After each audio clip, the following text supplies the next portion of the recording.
सोलापुरातील जिल्हाधिकारी कार्यालयासमोर शिवसेना उद्धव बाळासाहेब ठाकरे पक्षाच्या वतीने विद्यार्थ्यांना गणवेश देतो म्हणून, त्यांना 25% शालेय साहित्य देतो म्हणून फसवणूक केलेल्या सरकारविरुद्ध आम्ही निदर्शने करत आहोत। यामध्ये हे खोके सरकार अनेक क्षेत्रामध्ये भ्रष्टाचार केलेला आहे।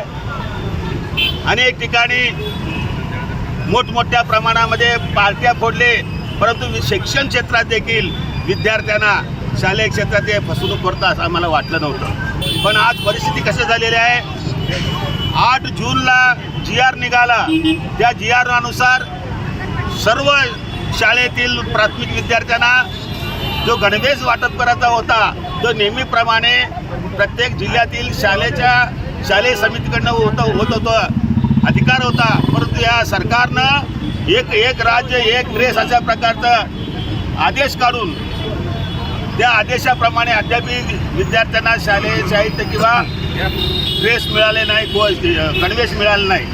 खरं पाहता तेव्हा त्याहून भयानक गोष्ट समोर आलेली आहे। या पूर्ण गणवेशाचा ठेका एका गुजराती कंपनीला दिलेला आहे। त्या गुजराती कंपनीनं जास्त कमिशन न मिळाल्यामुळं त्यांनी हे थांबवलेलं काम, आणि ते गुजराती कंपनीवाले काम ड्रेस शिवायचे ते सोलापूरला येऊन शिवायला लागलेत। अनेक कारखानदाराकडे आम्हाला दिसून येते।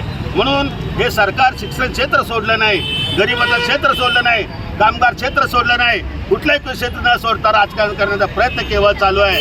म्हणून आम्ही आज या ठिकाणी विद्यार्थ्यांना गणवेश द्या आणि पूर्वीप्रमाणे शालेय समितीला तुम्ही अधिकार द्या, आणि त्याप्रमाणे आता 15 दिवस झाले शाळा चालू होऊन विद्यार्थी बिगर ड्रेसनं शाळेला जातात। 25% शालेय साहित्य अजून दिलेलं नाही। एकूणच हे सरकार पूर्ण सपशेल झालेलं आहे। या नालायक सरकारला खाली खेचण्याचं काम जनता केले, आता मी करणार।